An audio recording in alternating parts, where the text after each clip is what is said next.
Hello students, how are you? My name is Santosh Prajapati.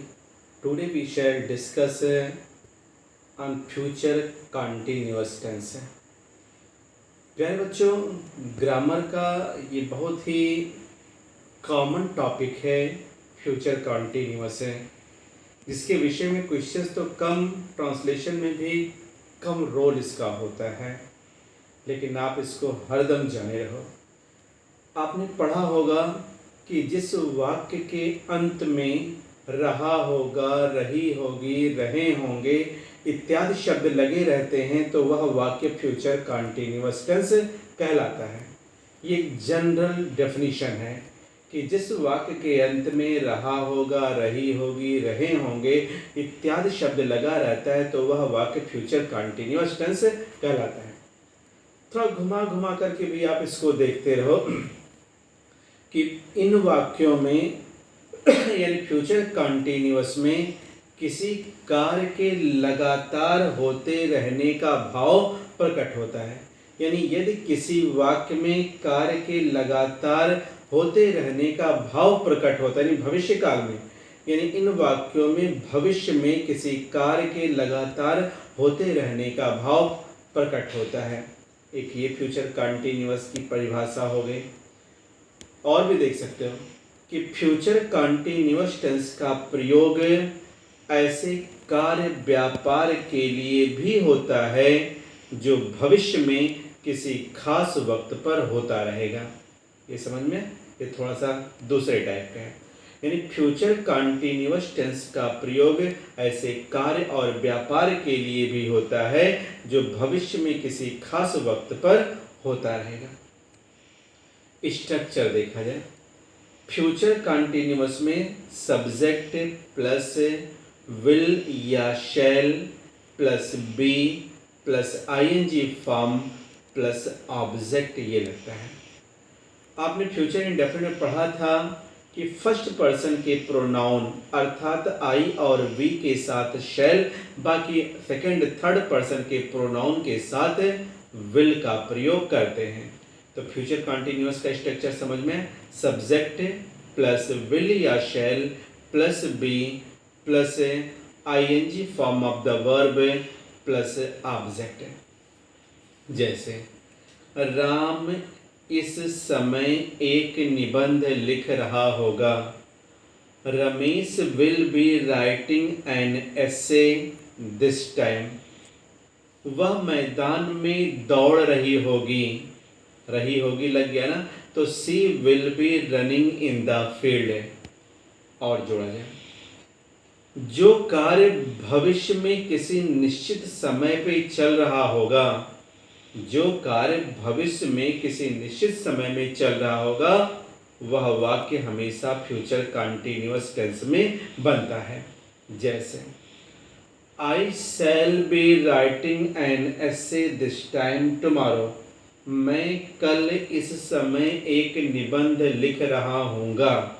तो अब ये कार्य कह रहा क्या, जो कार्य भविष्य में किसी निश्चित समय पे चल रहा हो वह वाक्य फ्यूचर कॉन्टीन्यूअस में बनेगा। यानी मैं कल इस समय एक निबंध लिख रहा हूँगा। I shall be writing an essay this time tomorrow. एक बात और भी याद रखो बच्चों, फ्यूचर कॉन्टीन्यूअस में इंट्रोगेटिव सेंटेंस जो आता है, फ्यूचर कॉन्टीन्यूअस के इंट्रोगेटिव सेंटेंस में केवल कोई नम्र प्रश्न, पोलाइट क्वेश्चन, कोई प्रार्थना अथवा निमंत्रण का ही भाव प्रकट किया जाता है। जैसे क्या तुम मार्केट जा रहे होगे? Will you be going to the market today? समझ में? या वाक्य में कोई अनुमान है या वाक्य में कोई कल्पना की अभिव्यक्ति है तो भी हम उस वाक्य को फ्यूचर कॉन्टीन्यूअस टेंस में बनाएंगे। यानी अनुमान या किसी कल्पना की अभिव्यक्ति वाले वाक्य फ्यूचर कॉन्टीन्यूअस टेंस में बनाए जाते हैं। जैसे अनुमान लगा रहे, वह एक गीत गा रही होगी। She will be singing a song. Ram इस समय नाच रहा होगा।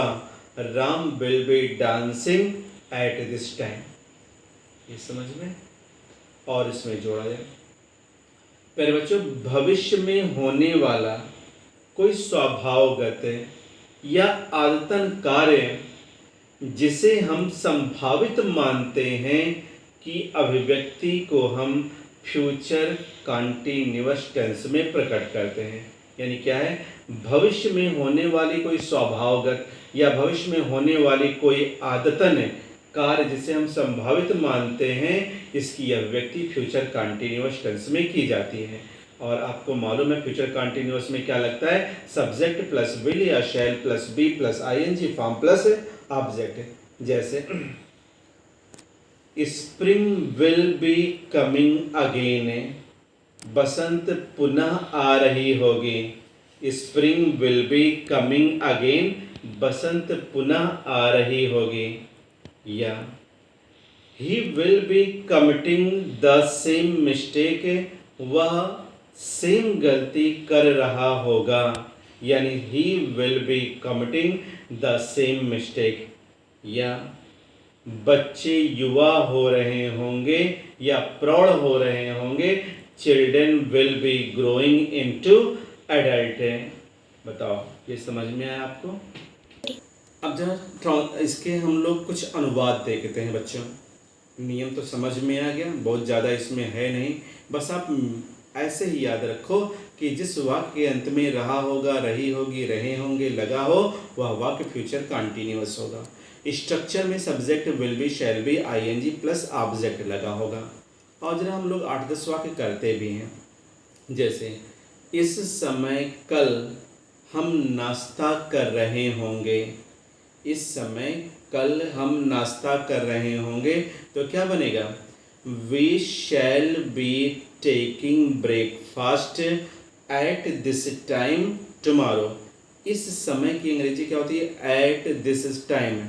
और याद रखना, फ्यूचर में कभी भी कल के लिए एस्टरडे शब्द का प्रयोग नहीं होता, हमेशा टुमारो का प्रयोग होता है।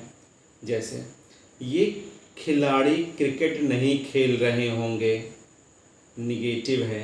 और निगेटिव में आप याद रखोगे सब्जेक्ट प्लस विल या shall plus not plus be plus ING form plus object. यानी जो नॉट शब्द होगा वो विल बी शैल बी के बीच में आएगा। ठीक है, तो ये खिलाड़ी क्रिकेट नहीं खेल रहे होंगे। These players will not be playing cricket.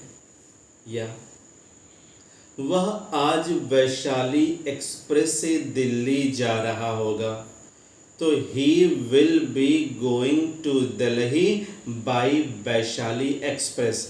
याद रखना बच्चों कि यदि हम किसी साधन से यात्रा करते हैं तो हमेशा प्रीपोजिशन बाई लगाते हैं, समझ में? जैसे by plane, by bus, by bicycle etcetera. या ये बच्चे गंगा जी में स्नान कर रहे होंगे, क्या बनेगा, these boys will be bathing in the Ganga ji.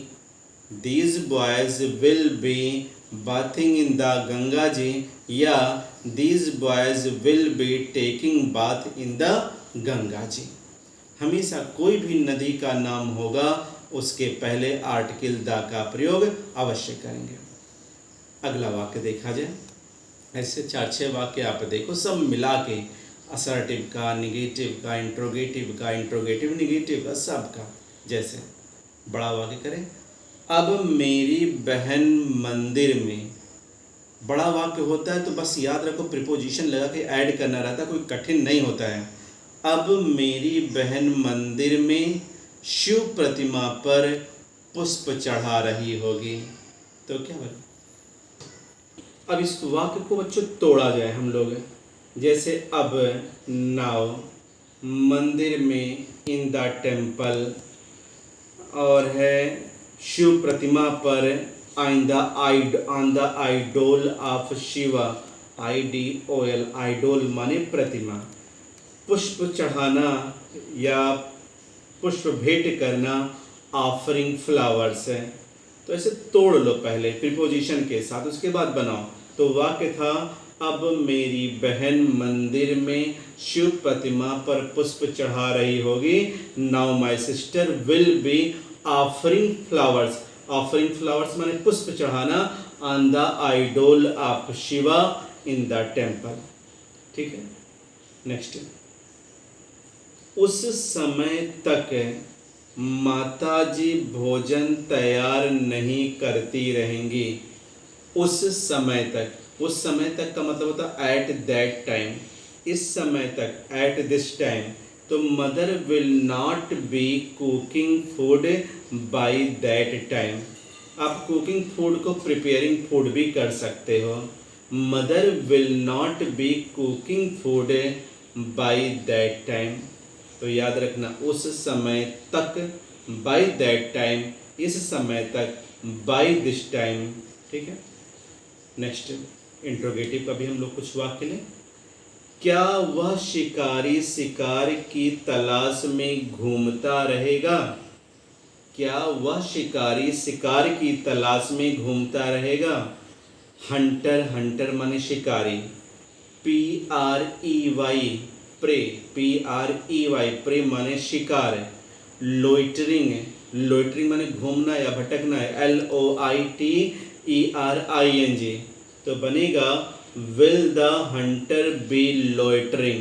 Loitering ना याद आए तो वॉन्डरिंग कर दो। Will this hunter be wandering in search of prey. PREY। Next, क्या चाँद बादलों में प्रकट हो रहा होगा? इंट्रोगेटिव है, और कभी भी कोई वाक्य क्या से शुरू होगा तो आप विल या शैल से वाक्य शुरू करोगे। तो क्या चाँद बादलों में प्रकट हो रहा होगा? Will the moon B appearing in the clouds. Appearing माने प्रकट होना, क्लाउड्स माने बादल। ठीक है, नेक्स्ट। क्या देश में महंगाई की जड़ें पनपती रहेंगी? क्या देश में महंगाई की जड़ें पनपती रहेंगी? Will the roots of dearness, DEARNESS, dearness माने महंगाई। Will the roots of dearness be increasing in the country. Increasing माने बढ़ना, वृद्धि करना, पनपना। कुछ इंट्रोगेटिव वर्ड का भी ले। तुम्हें अब कौन बुला रहा होगा? Who will be calling you now? Who will be calling you now?